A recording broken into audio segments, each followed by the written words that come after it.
अस्सलामुअलैकुम। बोलीस में खुशामदीद। मैं हूँ गौहर। इशरात हेडलाइंस आपने जानी। बुलेटिन के आगाज में सबसे पहले बात करेंगे इसराइली फौज शामी खाना जंगी से फ़ायदा उठाने शाम के अंदर दाखिल हो गई है। गोलान की पहाड़ियों पर कब्जा कर लिया गया। लबनानी टीवी के मुताबिक इस आगे बफर जोन में फौज तैनात कर दी। 1974 के मुआहदे के बाद पहली बार इसराइली फौज बफर जोन में दाखिल हुई, जबकि इसराइली फौज शामी शहर कनेतरा में भी दाखिल हो गई है। इसराइली वज़ीर-ए-आज़म नेतन्याहू ने कहा कि बशार अल असद हुकूमत का खात्मा हिजबुल्लाह और ईरान से निमटने की इसराइली कोशिशों का नतीजा है। इसराइल किसी दुश्मन फोर्स को अपनी सरहदों पर पनपने नहीं देगा। इसराइली हुक्म ने वाज़ेह किया, बागियों को बशार अल असद की फ़ौज के असले पर कब्जे से रोकने की कोशिश करेंगे। शामी बागी इसराइल से जंग की सलाहियत नहीं रखते।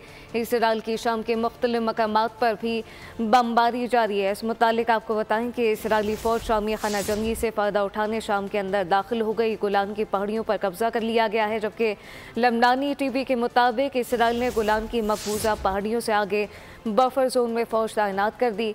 1974 के मुआहदे के बाद पहली बार इसराइली फौज बफर जोन में दाखिल हुई, जबकि इसराइली फौज शामी शहर कनेतरा में दाखिल हो गई है।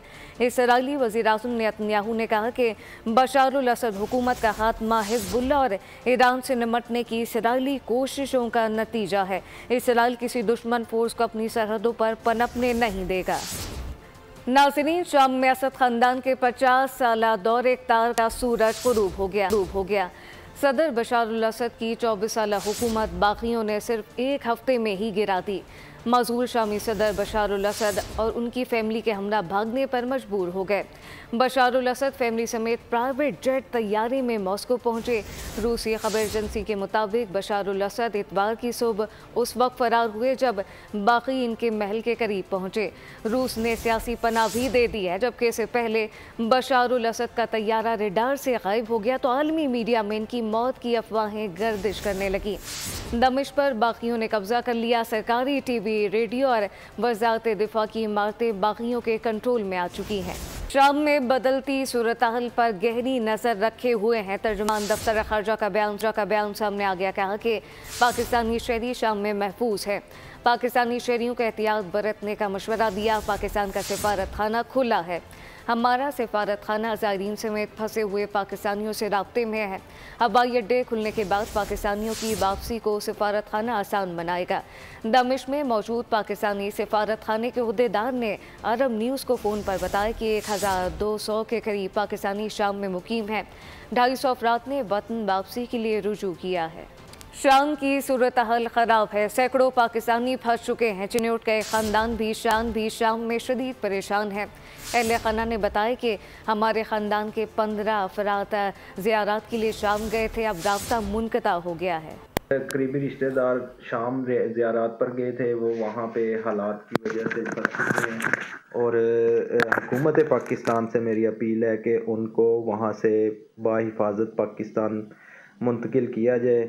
और उनसे हमारा काफ़ी शाम तक रब्ता था, लेकिन उसके बाद से उनसे रब्ता हमारा मुनक़ता हो चुका है और अब हम सब परेशान हैं उनसे रब्ता ना होने की वजह से और वहाँ के हालात की वजह से। आखिरकार शाम में बशार अल असद हुकूमत का खात्मा हो गया। रूस, ईरान, हिजबुल्लाह शामी हुकूमत का दिफा ना कर सके।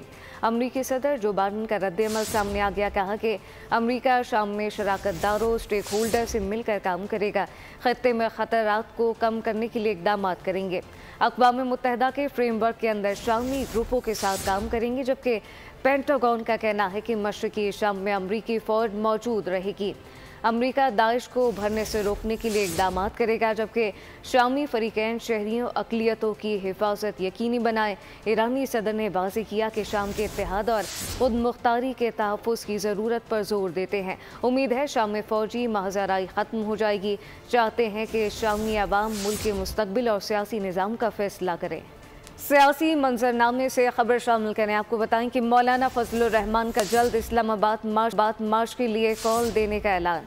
पेशावर में कॉन्फ्रेंस से खिताब में कहा कि कारकुन इस्लामाबाद मार्च के लिए तैयार रहें, जल्द कॉल देंगे, हम धमकियों से डरने वाले नहीं। मौलाना फजलुर रहमान का पेशावर में कॉन्फ्रेंस से खिताब कहा कि डायरेक्टरेट बनाकर मदारिस को अमली तौर पर कंट्रोल करने की कोशिश की गई। ये डमी चीज़ें नहीं चलेंगी, हकीकी मदरसा चलेगा। और अभी जानिए पीटीआई दौरे हुकूमत में इत्तेहादे तंजीमात मदारिस से होने वाला मुआहदा मंजर आम पर आ गया। इत्तेहादे तंजीमात मदारिस ने मदारिस को वजारत तालीम से मुंसलिक करने के मुआहदे पर दस्तखत किए थे। मुआहदा पीटीआई दौरे हुकूमत में वफाकी वज़ीर शफकत महमूद ने किया। दूसरी जानिब मदारिस रजिस्ट्रेशन एक्ट पर सदर मुमलिकत के एतराज़ भी सामने आ गए, जबकि ऐवान सदर के मुताबिक 18वीं तरमीम के तहत तालीम सूबाई मामला है। वफाकी तालीमी बोर्ड के एक्ट में तरमीम सदर मुमलिकत ने वज़ीर आज़म की एडवाइस पर ऑर्डिनेंस जारी कर दिया। चेयरमैन वफाकी तालीमी बोर्ड की तैनाती के हवाले से तरमीम कर दी गई हैं। चेयरमैन वफाकी तालीमी बोर्ड के लिए 2 टर्म की शर्त ख़त्म कर दी गई। ऑर्डिनेंस के मुताबिक चेयरमैन वफाकी तालीमी बोर्ड को अब मुसलसल कई टर्म दे सकेगी। चेयरमैन की तैनाती अब वज़ीर आज़म करेंगे। वज़ीर आज़म ग्रेड 20 के अफसर को डेपुटेशन पर चेयरमैन वफाकी तालीमी बोर्ड तैनात कर सकेंगे। वफाकी तालीमी बोर्ड के बोर्ड ऑफ गवर्नर भी तोसी कर दी गई है, जबकि चेयरमैन वफाकी तालीमी बोर्ड के लिए उम्र की हद भी ख़त्म कर दी गई। दरिया सिंध से कैनाल निकालने पर खर्चात सामने आ गए। पीपल्स पार्टी के तहफ़्फ़ुज़ात पर बिलावल भुट्टो की कायम करदा कमेटी और वफाकी हुकूमत के नुमाइंदों की पहली बैठक आज लगेगी। इजलास में छोटे सूबों को बराबर के फंड न मिलने से मुतालिक बातचीत होगी। इससे पहले बिलावल भुट्टो की ज़ेर सदारत वर्चुअल इजलास हुआ। मुल्की मामलात पर तबादला ख्याल किया गया था। हुकूमती कमेटी से मुलाकात के हवाले से अहम फैसले किए गए। वज़ीर आला मरीम नवाज का बीजिंग एयरपोर्ट पहुंचने पर पुरतबाक इस्तकबाल किया गया। गुलदस्ता पेश किया गया। इस्तकबाल के लिए कम्युनिस्ट पार्टी ऑफ चाइना के 6 आला उहदेदार एयरपोर्ट पहुंचे। चीन में पाकिस्तान के सफ़ीर खलील हाशमी और इनकी अहलिया ने भी खैर मकदम किया। वज़ीर आला मरीम नवाज ने कम्युनिस्ट पार्टी ऑफ चाइना के आला सतही वफ़द से मुलाकात की। मरीम नवाज ने कहा कि पाक चीन दोस्ती बुलंदी की इंतहाइयों की जानिब गामज़न है, जबकि चीन की जानिब से इश्तराक से पंजाब को इक़्तिसादी और माशी बुलंदियों पर ले जाना चाहते हैं। वज़ीर आला पंजाब के 8 रोज़ा दौरे की सरकारी मसरूफियात का आज से आगाज़ होगा। ये पाकिस्तान की पहली खातून वज़ीर आला का दौरा चीन है। और अब भी जानिए सोशल मीडिया को शरंगेज़ी के लिए इस्तेमाल करने वालों के गिर्द घेरा तंग कर दिया गया। सोशल मीडिया ऐप्स के ज़रिए इंतशार वाले मज़ीद 7 मुल्ज़िमान के खिलाफ मुकदमा दर्ज कर लिए गए। मुल्ज़िमान का ताल्लुक मुज़फ़्फ़रगढ़ से बताया जाता है।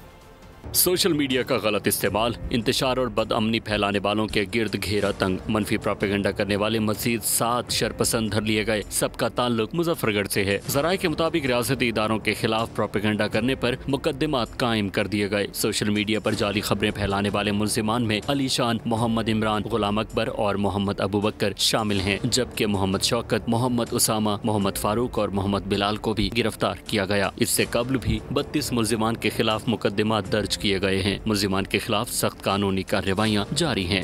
मौसम की सूरत हाल का जिक्र करें, आपको बताएं कि कराची में सर्दी जोर पकड़ने लगी है। दर्जा हरारत 11 डिग्री सेंटीग्रेड रिकॉर्ड किया गया। मलका कोसान मरी में मौसम सरमा की पहली बर्फबारी जारी है। वादी कागान में भी वक्फे से बर्फबारी का सिलसिला जारी है, जबकि शोगरान, नारान, झील सैफुल मलूक में हर सू सफ़ेदी छा गए। एबटाबाद, मानसेरा, गलियात में भी बर्फबारी का सिलसिला जारी। फिसलन से सयाहों की गाड़ियाँ फंस गई हैं, जबकि चतराल में कड़ाके की सर्दी से दरिया का पानी जम गया। खेल के मैदान से खबर शामिल कर लें, आपको बताएं कि वज़ीर आज़म शहबाज शरीफ ने चैंपियंस ट्रॉफी मामले पर मोहसिन नकवी पर एतमाद का इजहार कर दिया। चेयरमैन PCB से मुलाकात में वज़ीर आज़म ने कहा कि चैंपियंस ट्रॉफी पर PCB का मौक़िफ़ हर पाकिस्तानी की दिल की आवाज़ है। पाकिस्तान की इज़्ज़त सबसे पहले है। वज़ीर आज़म ने चेयरमैन PCB से कहा कि आपने 24 करोड़ आवाम की तर्जुमानी की। इस मौके पर मोहसिन नकवी ने वज़ीर आज़म को बताया कि चैंपियंस ट्रॉफी के हवाले से अच्छी खबर आ गई। इवेंट के इनेकाद के लिए मुकम्मल तौर पर तैयार हैं।